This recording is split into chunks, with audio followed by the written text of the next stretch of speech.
అందరికీ నమస్కారం. ఈరోజు మనం చూడబోయేది ఏంటంటే, జనవరి 9వ తేదీన మన ఇండియన్ మార్కెట్లు ఎందుకింత దారుణంగా పడిపోయాయి, ఆ కారణాలేంటో వివరంగా చూద్దాం. సరే, మరీ ఆలస్యం చేయకుండా అసలు విషయంలోకి వెళ్ళిపోదాం. ముందుగా నిఫ్టీ 50ని చూస్తే ఏకంగా 193.55 పాయింట్లు పడిపోయింది. క్లోజింగ్ వచ్చేసి 25,683.30 దగ్గర ఆగింది. ఇక సెన్సెక్స్ సంగతి చూస్తే అది కూడా సేమ్ ట్రెండ్ ఫాలో అయింది. ఇంకాస్త ఎక్కువగా అంటే 604.72 పాయింట్లు నష్టపోయింది. 83,576.24 దగ్గర క్లోజ్ అయింది. ఇది వాళ్ళ కొత్తగా జరిగింది కాదు, ఇది వరుసగా 4వ రోజు మార్కెట్ పడిపోవడం.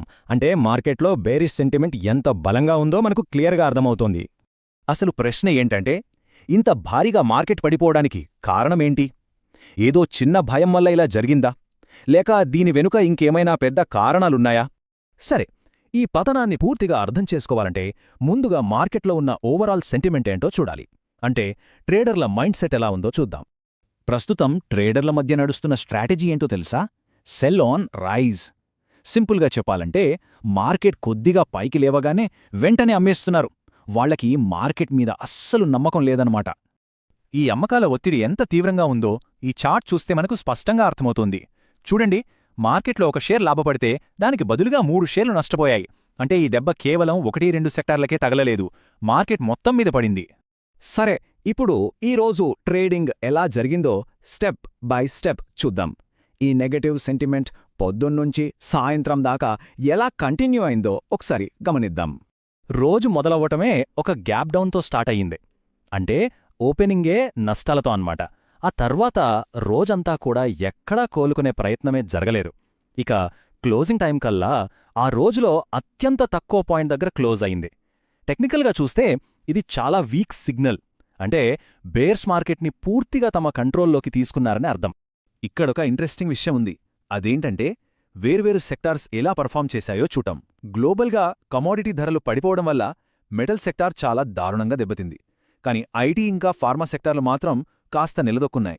ఎందుకంటే ఇలాంటి అనిశ్చిత పరిస్థితుల్లో ఇన్వెస్టర్లు వీటిని సేఫ్ బెట్గా చూస్తారు. మార్కెట్ డైరెక్షన్ని డిసైడ్ చేసేవాళ్లలో ఎఫ్ఐఐస్ అంటే ఫారిన్ ఇన్వెస్టర్లు, ఇంకా డిఐఐస్ అంటే మన డొమెస్టిక్ ఇన్వెస్టర్లు చాలా ముఖ్యం. మరి ఈరోజు వాళ్ళేం చేశారో చూద్దాం.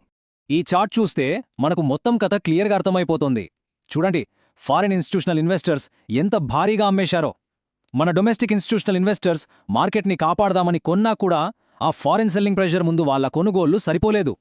అసలు ఈ ఫారిన్ ఇన్వెస్టర్లు ఎందుకు ఇంతలా అమ్మేసి వాళ్ళ డబ్బులు వెనక్కి తీసుకుంటున్నారు? దీనికి మొదటి అతి ముఖ్యమైన కారణం అమెరికా నుంచి వస్తున్న ఒక వార్త. అమెరికా, రష్యా మధ్య జరిగే గొడవకి మన ఇండియన్ మార్కెట్కి ఏంటి సంబంధం అనిపించచ్చు కదా? కానీ రష్యా విషయంలో అమెరికా తీసుకోబోయే ఒక నిర్ణయం ఇప్పుడు మన మార్కెట్లో డైరెక్ట్గా ఒక అనిశ్చితిని క్రియేట్ చేస్తుంది. ఆ విషయం ఏంటో వివరంగా చూద్దాం. ఫస్ట్ పాయింట్, రష్యా దగ్గర ఆయిల్ కొనే దేశాల మీద అమెరికా ఆంక్షలు పెట్టాలని చూస్తుంది. ఇక రెండో పాయింట్, మన ఇండియా రష్యా నుంచి చాలా ఎక్కువ మొత్తంలో ముడి చమురు కొంటోంది. ఇప్పుడు మూడో పాయింట్, ఒకవేళ ఆంక్షలు విధిస్తే దాదాపు 500% టారిఫ్ వేస్తారనే ఒక భయం మార్కెట్ని కుదిపేస్తుంది. సరే, ఇప్పుడు రెండో కారణానికి వద్దాం. ఇది ముఖ్యంగా మెటల్ సెక్టార్ని గట్టిగా దెబ్బతీసింది. అదేంటంటే కమోడిటీ ధరలు ఒక్కసారిగా కుప్పకూలిపోవడం. అయితే ఇక్కడొక ట్విస్ట్ ఉంది.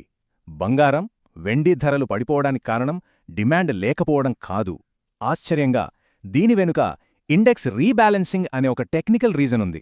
అంటే ఇక్కడ మనం అర్థం చేసుకోవాల్సిన పాయింట్ ఏంటంటే, బ్లూంబర్గ్ కమోడిటీ ఇండెక్స్ను ఫాలో అయ్యే కొన్ని పెద్ద ఫండ్స్ వాళ్ల రూల్స్ ప్రకారం బలవంతంగా తమ దగ్గరున్న అదనపు బంగారం, వెండిని అమ్మేయాల్సొచ్చింది. దీనివల్ల మార్కెట్లో ఆర్టిఫిషియల్గా ఒక సెల్లింగ్ ప్రెషర్ క్రియేట్ అయింది. సరే, ఈ రెండు పెద్ద గ్లోబల్ కారణాల వల్ల మార్కెట్ పడిపోయింది కదా.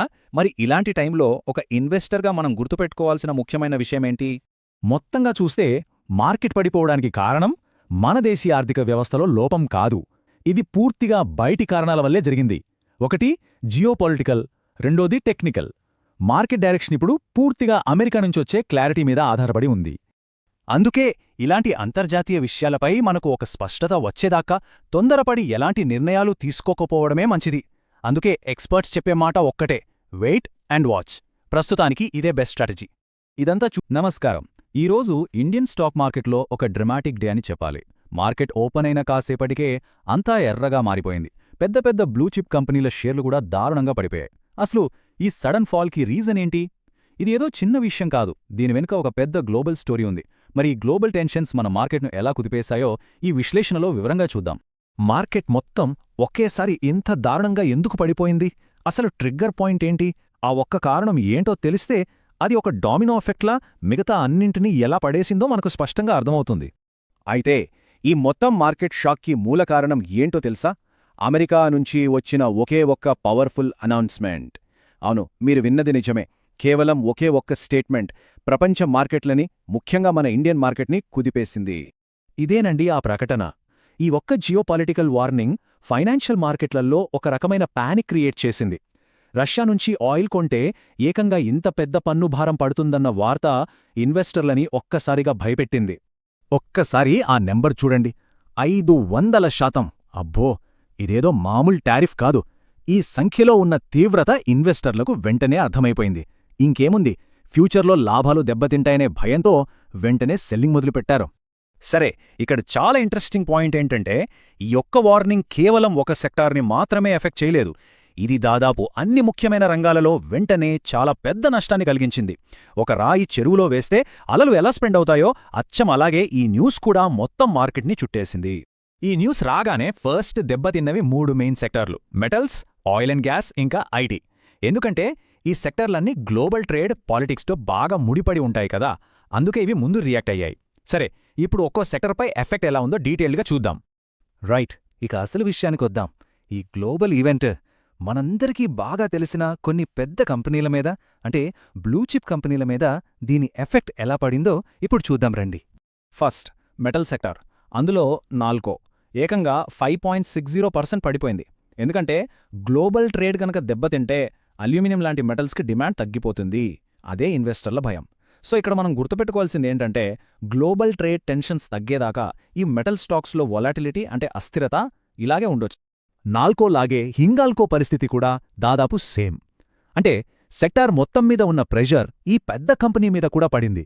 ఇక్కడ అర్థం చేసుకోవాల్సిందేంటి? కంపెనీ పర్ఫార్మెన్స్ ఎంత బాగున్నా సరే గ్లోబల్ పాలిటిక్స్ నెగటివ్గా ఉంటే మాత్రం షేర్ ప్రైజ్ ఇలా పడిపోతుంది. ఇక మెటల్స్లో next JSW steel. Steel exports మీద కూడా కొత్త ట్యాక్సులు పడతాయేమో అనే భయం. అంతే, సెల్లింగ్ ప్రెషర్ పెరిగిపోయింది. దీన్ని బట్టి మనకేం తెలుస్తోంది? స్టీల్ సెక్టర్ భవిష్యత్ అనేది ఇంటర్నేషనల్ ట్రేడ్ పాలసీల మీద ఎంత డిపెండ్ అయ్యుంటుందో క్లియర్గా అర్థమవుతోంది. సరే, మెటల్స్ నుంచి ఇప్పుడు ఆయిల్ సెక్టార్కి వద్దాం. ఓఎన్జీసీ లాంటి గవర్నమెంట్ కంపెనీకి ఈ శాంక్షన్స్ రిస్క్ డైరెక్ట్గా తగులుతుంది. అందుకే ఈ న్యూస్ రాగానే కంపెనీ ఫ్యూచర్ మీద ఒక రకమైన డౌట్ వచ్చి షేర్ వాల్యూ పడిపోయింది. ఇది మనకేం గుర్తు చేస్తుందంటే, ఆయిల్ స్టాక్స్కి జియోపాలిటిక్స్ ఎప్పుడూ ఒక పెద్ద రిస్క్ అని. ఇక్కడ ఇంకో ఇంట్రెస్టింగ్ విషయం ఏంటంటే, ఎల్ఎన్టీ లాంటి పెద్ద ఇన్ఫ్రాస్ట్రక్చర్ కంపెనీ కూడా దెబ్బతింది. ఎందుకలా? ఒకవేళ ప్రపంచవ్యాప్తంగా ఎకానమీ స్లో అయితే పెద్ద పెద్ద ప్రాజెక్టులు ఆగిపోతాయి కదా, అప్పుడు ఎల్ఎన్టీకి ఆర్డర్లు తగ్గుతాయనేది ఇన్వెస్టర్ల ఆలోచన. Right, next IT sector. Wipro ఎందుకు పడిందంటే, అమెరికా ట్రేడ్ పాలసీలు మారితే మన ఐటీ కంపెనీల బిజినెస్ దెబ్బతింటుందనే భయం. మన ఐటీ కంపెనీలకి మేజర్ ఇన్కమ్ ఎక్కడ్నుంచొస్తుంది? యుఎస్ క్లయింట్స్ నుంచే. సో అక్కడ ఏ చిన్న ప్రాబ్లం వచ్చినా దాని ఎఫెక్ట్ ఇక్కడ డైరెక్ట్గా పడుతుంది. ఇందుకు టెక్ మహీంద్రా ఒక పర్ఫెక్ట్ ఎగ్జాంపుల్. కంపెనీలో పర్టిక్యులర్గా ఏ ప్రాబ్లం లేదు, కానీ సెక్టార్ మొత్తం మీద ఉన్న నెగటివ్ సెంటిమెంట్ దీన్ని కూడా కిందకి లాగేసింది. చూసారా, మార్కెట్ సెంటిమెంట్ ఎంత పవర్ఫుల్ అనేది ఇక్కడ తెలుస్తుంది. జియో ఫైనాన్షియల్ లాంటి కంపెనీలకి ఈ ట్రేడ్ వార్తో డైరెక్ట్ సంబంధం లేదు, అయినా కూడా నష్టపోయాయి. ఎందుకంటే మార్కెట్ మొత్తం వీక్గా ఉన్నప్పుడు ఇన్వెస్టర్లో ఒక రకమైన భయం ఉంటుంది. దానికి తోడు వచ్చిన ప్రాఫిట్స్ పోతాయేమో అని అమ్మేస్తారు. దీన్నే ప్రాఫిట్ బుకింగ్ అంటాం. అంతెందుకు, డాక్టర్ రెడ్డీస్ లాంటి డిఫెన్సివ్ స్టాక్ కూడా పడిపోయింది. అంటే మార్కెట్లో భయం ఏ రేంజ్లో ఉందో అర్థం చేసుకోవచ్చు. సాధారణంగా మార్కెట్ పడుతున్నప్పుడు ఫార్మా స్టాక్స్ సేఫ్ అనుకుంటారు, కానీ ఈసారి క్రాష్ దెబ్బకి అవి కూడా నిలబడలేకపోయాయి. ఇక ఫైనల్గా అదానీ ఎంటర్ప్రైజెస్. ఈ స్టాక్కి ఒక అలవాటుంది. ఫారెన్ నుంచి ఏ న్యూస్ వచ్చినా చాలా ఫాస్ట్గా, స్ట్రాంగ్గా రియాక్ట్ అవుతుంది. ఎందుకంటే వాళ్ల బిజినెస్ గ్లోబల్ ట్రేడ్తో బాగా లింక్ అయి ఉంటుంది. అందుకే ఈ న్యూస్ రాగానే టక్కున పడిపోయింది. ఇది హై రిస్క్ స్టాక్స్కి ఒక మంచి ఉదాహరణ. సరే, ఇన్ని కంపెనీల గురించి చూశాం కదా, ఇంతకీ ఈ రోజు జరిగిన ఈ మొత్తం ఎపిసోడ్ నుంచి మనం నేర్చుకోవాల్సిన అసలు పాఠమేంటి? ఇది చాలా సింపుల్ కానీ చాలా ముఖ్యమైన పాయింట్. ఒకవైపు ఒక కంపెనీ ఫండమెంటల్స్, అంటే దాని లాభాలు, బ్యాలెన్స్ షీట్ అన్నీ చాలా స్ట్రాంగ్గా ఉండొచ్చు. కానీ మరోవైపు ఎక్కడో ప్రపంచంలో జరిగే ఒకే ఒక్క పొలిటికల్ ఇన్సిడెంట్ ఆ ఫండమెంటల్స్ అన్నిటినీ షార్ట్ టర్మ్లో పక్కకి నెట్టేయగలదు. ఈరోజు మనం కళ్ళారా చూసిందిదే. మార్కెట్ అంతా ఎర్రగా మారిపోయి నష్టాల సంద్రంలో మునిగిపోయింది. కాని ఇంతటి గందరగోళంలో కూడా కొన్ని కంపెనీలు మాత్రం లాభాల నావల్లా పైకి తేలాయి. అదెలా సాధ్యం? సరే, ఈరోజు మనం ఆ విజేతల వెనుకుల్ల అసలు రహస్యాలేంటో చూద్దాం. ఈరోజు మార్కెట్కేమైంది? నిజంగా పిడుగు పడ్డట్టే అయింది పరిస్థితి. అమెరికా నుంచి వచ్చిన వాణిజ్య హెచ్చరికలతో సెన్సెక్స్ ఏకంగా 600 పాయింట్లు పడిపోయింది. అంతటా అమ్మకాల హోరు. ఇన్వెస్టర్లలో ఒకటే భయం, ఆందోళన. అయితే అసలు మ్యాజిక్ ఎక్కడే మొదలవుతుంది? ఈ నష్టాల తుఫానులో కూడా కొన్ని స్టాక్స్ లాభాల దీపాల్లా వెలిగాయి. అందరూ అమ్ముతుంటే వీళ్లు మాత్రం ఎలా లాభపడ్డారు? మార్కెట్ మొత్తం పడిపోతుంటే ఇవి మాత్రం ఎలా పైకి వెళ్లాయి? పదండి, ఈ మిస్టరీ ఏంటో చూసేద్దాం. సరే, మొదటగా చూద్దాం ఈరోజు కథలో మన అసలు హీరోని. అంటే మార్కెట్ ట్రెండ్కి పూర్తి వ్యతిరేకంగా ఒకే ఒక వార్తతో అందరి దృష్టిని ఆకర్షించిన స్టాక్ అన్నమాట. ఇదిగోండి, వోడాఫోన్ ఐడియా ఏకంగా 8.34% పెరిగింది. అసలు కారణమేంటంటే ఏజీఆర్ బకాయిలు. అంటే సింపుల్గా చెప్పాలంటే ప్రభుత్వానికి కట్టాల్సిన పాత అప్పుల విషయంలో వీళ్లకి కొంచెం ఊరత దొరికింది. ఇక కంపెనీ దివాలా తీస్తుందేమో అన్న భయాలు ఒక్కసారిగా తొలగిపోయాయి. అంతే, ఆ ఒక్క వార్త చాలు మార్కెట్తో సంబంధం లేకుండా స్టాక్ను పరుగులు పెట్టించింది. ఒక పెద్ద తుఫాను వచ్చినప్పుడు బయట సముద్రంలో కన్నా ఓడరేవులో ఉన్న నౌకలు సేఫ్గా ఉంటాయి కదా. ఇప్పుడు మనం చూడబోయేవి అలాంటివే. దేశీయ కవచం వేసుకుని గ్లోబల్ తుఫానుల నుంచి తప్పించుకున్న కంపెనీలు. ఉదాహరణకి జొమాటోనే చూద్దాం.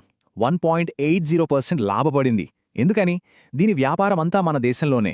అమెరికాలో టారిఫ్ వార్ జరిగినా ఇంకేం జరిగినా జొమాటోకి సంబంధమే లేదు. అందుకే గ్లోబల్ టెన్షన్లున్నప్పుడు చాలామంది ఇన్వెస్టర్లు ఇలాంటి దేశీయ కంపెనీలలో తమ డబ్బు సేఫ్గా ఉంటుందని భావించి. ఇక ఏషియన్ పెయింట్స్ విషయానికొస్తే దీని కథ ఇంకా ఇంట్రెస్టింగ్గా ఉంటుంది. దీని విజయానికి కారణం ముడి చమురు ధరలు తగ్గడం. పెయింట్ తయారీలో క్రూడ్ ఆయిల్ చాలా ముఖ్యం. దాని ధర తగ్గితే కంపెనీకి అయ్యే ఖర్చు తగ్గుతుంది. అంటే లాభాలు పెరుగుతాయి. చూసారా, ఇదొక పర్ఫెక్ట్ ఎగ్జాంపుల్. గ్లోబల్గా జరిగిన ఒక విషయం మన దేశీయ కంపెనీకి ఎలా వరంగా మారిందో. భారత్ ఎలక్ట్రానిక్స్ దీని బలమేంటో తెలుసా? దాని ఆర్డర్ బుక్. వీళ్ళకొచ్చే ఆర్డర్లన్నీ దాదాపుగా ప్రభుత్వ రక్షణ శాఖ నుంచే. సో బయట మార్కెట్ ఎంత అల్లకల్లోలంగా ఉన్నా వీళ్ల పని వీళ్లు చేసుకుంటూ పోతారు. ఈ స్థిరత్వం మీద ఉన్న నమ్మకమే ఇన్వెస్టర్లను ఆకర్షించింది. మన స్టేట్ బ్యాంక్ ఆఫ్ ఇండియా, దీని గురించి ప్రత్యేకంగా చెప్పాలా? మన ఆర్థిక వ్యవస్థకి ఇదే కదా వెన్నెముక. ప్రపంచంలో ఏం జరిగినా మన దేశీయ ఆర్థిక వ్యవస్థ బలంగా ఉంటుందని, ఎస్బీఐ సేఫ్ అని ఇన్వెస్టర్లు నమ్మారు. అదే నమ్మకం ఈరోజు చిన్న లాభంతో బయటపడేలా చేసింది. ఓకే, ఇప్పుడు ఇంకో విషయం చూద్దాం. తుఫాను వస్తుందంటే జనాలు సేఫ్ ప్లేస్లకు ఎలా పరుగులు తీస్తారో మార్కెట్లో కూడా అంతే. రిస్క్ పెరిగినప్పుడు ఇన్వెస్టర్లు కొన్ని సురక్షితమైన రంగాల వైపు పరుగులు తీస్తారు. అవేంటో చూద్దాం. హెచ్సిఎల్ టెక్నాలజీసుకు ఈరోజు డబుల్ ధమాకా తగిలింది. ఒకటి, డాలర్తో పోలిస్తే రూపాయి కొంచెం బలహీనపడింది. దాంతో వీళ్ల విదేశీ ఆదాయం పెరిగింది. ఇక రెండోది, చాలా ముఖ్యమైనది, ఇన్వెస్టర్లు ఏం చేశారంటే రిస్కు ఎక్కువగా ఉన్న మెటల్స్ లాంటి వాటిలోంచి డబ్బు తీసి సేఫ్ అనిపించే ఐటీలోకి మార్చారు. సింపుల్, అందుకే ఈ లాభం. సరిగ్గా ఇదే దారిలో నడిచింది టెక్ మహీంద్రా కూడా. మార్కెట్ పరిస్థితి బాగోలేనప్పుడు తమ పెట్టుబడులను కాపాడుకోవడానికి స్థిరమైన ఐటీ సెక్టర్ ఒక మంచి ఆప్షన్ అని ఇన్వెస్టర్లు భావించారు. అందుకే హెచ్సిఎల్తో పాటు టెక్ మహీంద్రా కూడా లాభాల బాట పట్టింది. ఇక డాక్టర్ రెడ్డీస్ ఫార్మా సెక్టర్ గురించి మనకు తెలిసిందే. ఇది ఎప్పుడూ ఒక సేఫ్ బెట్. ఎందుకంటే ఆర్థిక వ్యవస్థ పరిస్థితి ఎలా ఉన్నా మందుల అవసరం మాత్రం తగ్గదు. అందుకే మార్కెట్ పడిపోతున్నప్పుడు ఇన్వెస్టర్లు తమ డబ్బును ఇలాంటి సురక్షితమైన రంగాల్లోకి మళ్లిస్తారు. అందుకే ఈ స్టాక్ కూడా గ్రీన్లో ముగిసింది. సరే, ఇప్పుడిదాకా చూసినవి ఒక రకం. ఇప్పుడు మనం చూడబోయే స్టాక్స్ కదే వేరు.